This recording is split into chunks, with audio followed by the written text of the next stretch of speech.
Vamos agora para a nossa entrevista ao vivo com o mestre em História, Flávio Muniz. Seja bem-vindo ao Informativo, Flávio. Obrigado, boa noite, Matheus. É um prazer estar aqui.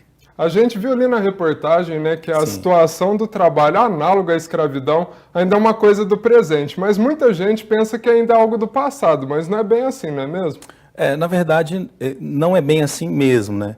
Como os próprios dados mostraram aí, é algo que está muito presente. E muitas pessoas ficam pensando se existe uma conexão entre a escravidão ou o modelo escravista do passado com o modelo escravista do presente. Certamente que sim, existe uma conexão.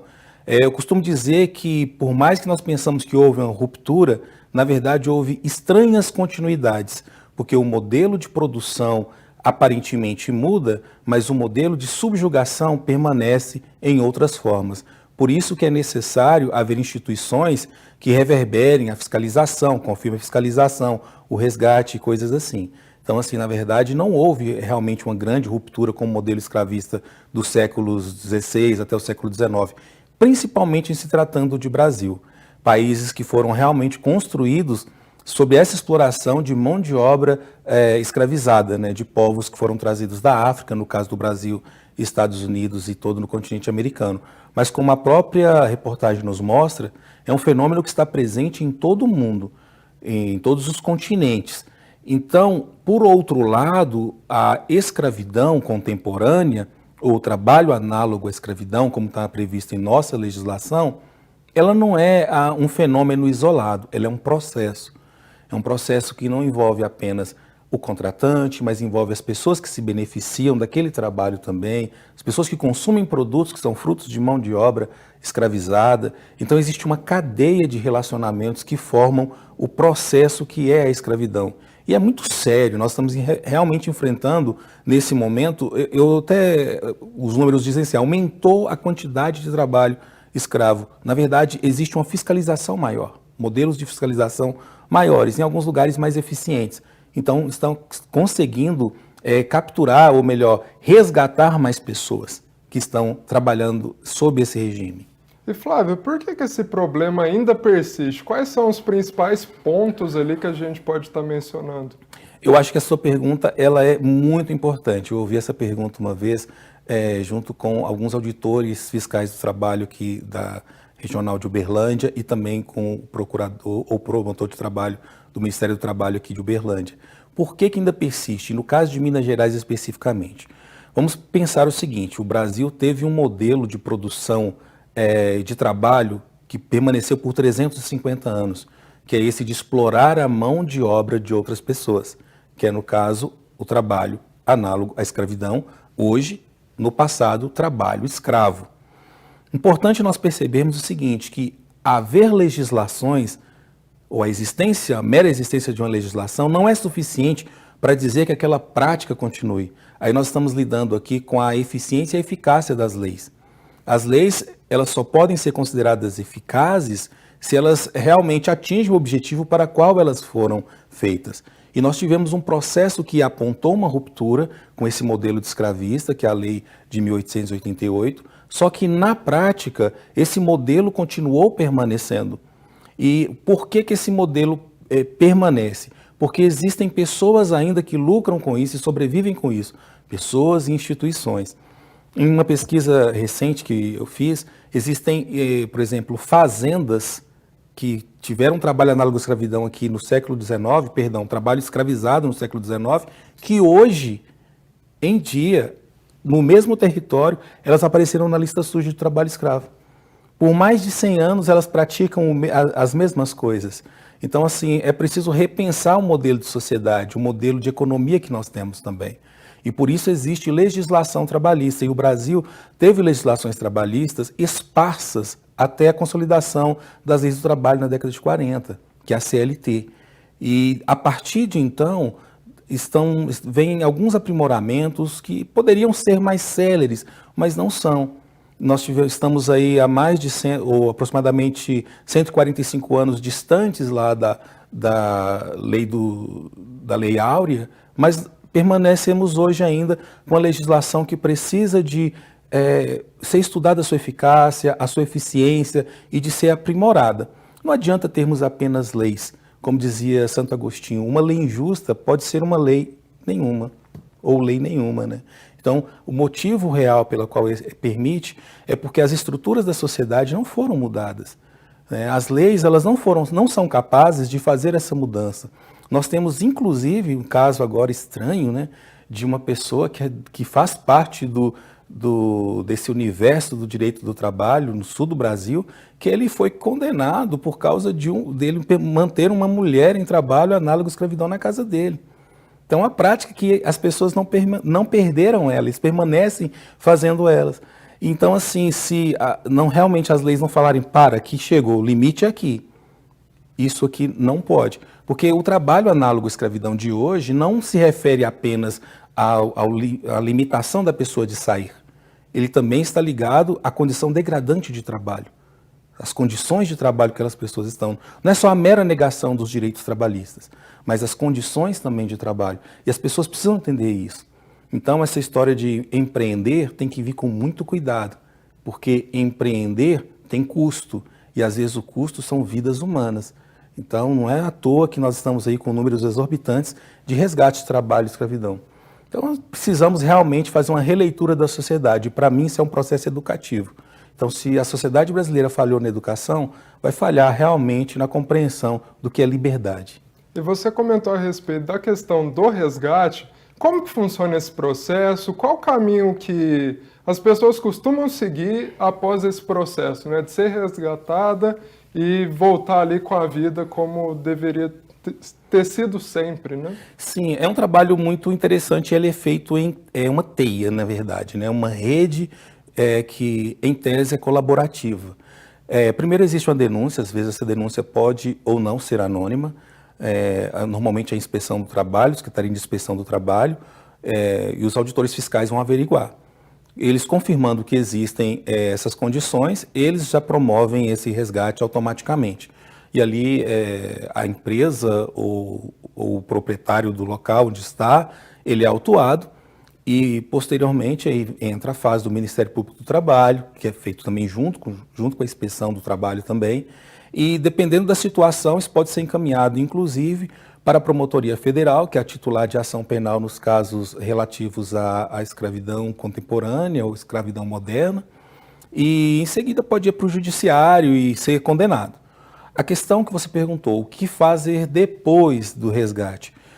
É muito interessante perceber que existem poucas instituições no Brasil que fazem isso. No caso aqui de Uberlândia, nós temos aqui a Clínica de Enfrentamento ao Trabalho Escravo, da Universidade Federal de Uberlândia, que funciona aqui na Exajup, com a professora Márcia Orlandini, que ela já existe um atendimento para essas pessoas no pós-resgate, para tentar inserir essa pessoa novamente na sociedade, revisar algumas questões de direitos que eles foram lesados ali.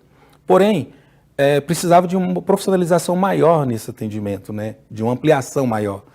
E foi interessante justamente por isso que aqui em Uberlândia foi criado um Centro de Extensão de Direitos Humanos, que é o Centro Madar, que é uma conjugação de esforços do projeto Mais Humanos, que é da Pró-Reitoria de Extensão daqui da Universidade Federal, da Clínica de Enfrentamento ao Trabalho Escravo, da Inspeção do Trabalho aqui também e do Ministério Público do Trabalho. Então, é uma coalizão de forças para tentar auxiliar essas pessoas, que elas precisam de documentos, elas precisam ser transportadas novamente, às vezes, para os seus locais, no caso de onde elas são apreendidas. Porque pensa bem, a pessoa foi apreendida resgatada em Varjão de Minas. Como faz com essa pessoa? Então tem todo aquele processo, a inspeção do trabalho tem que liberar ali, através de contato com o Ministério do Trabalho, seguro-desemprego, para que essa pessoa possa pegar o ônibus e voltar à sua terra, porque a ideia é que essas pessoas voltem para os seus locais. Só que nós temos uma pergunta: por que as pessoas caem nesse tipo de armadilha?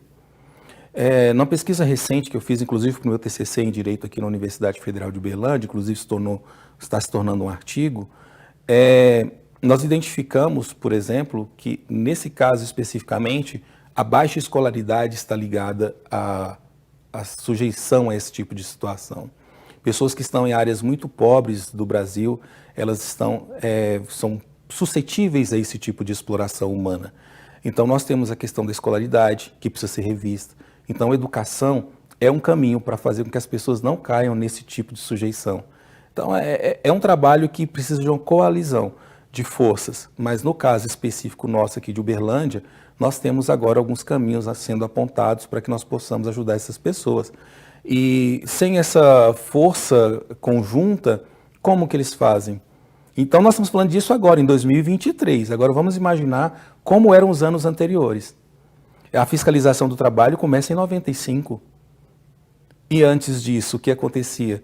Quer dizer, justamente essa invisibilização, essa normatização absurda do trabalho contemporâneo, escravo contemporâneo, como se fosse uma coisa normal na nossa sociedade.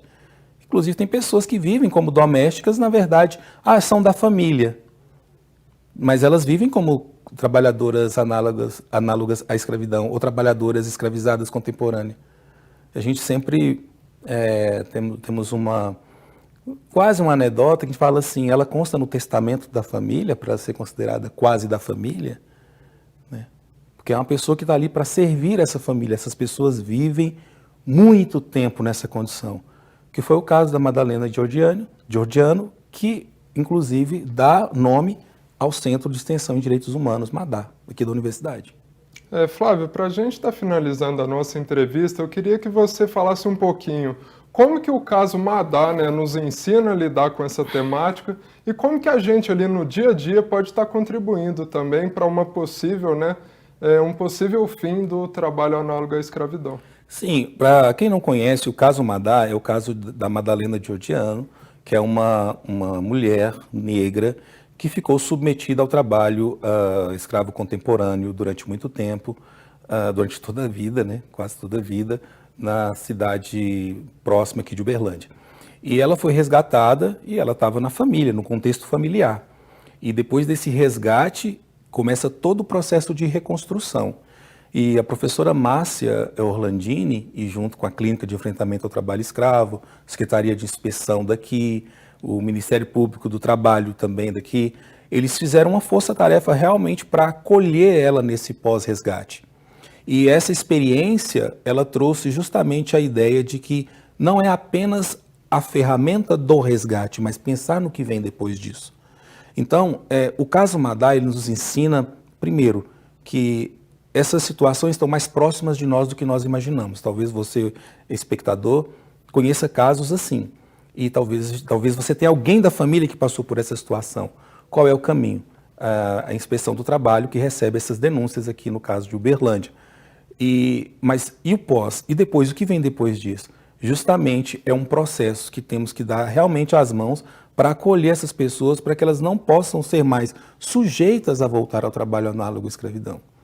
E por isso que eu digo que a coisa mais importante é inserir o processo de educação.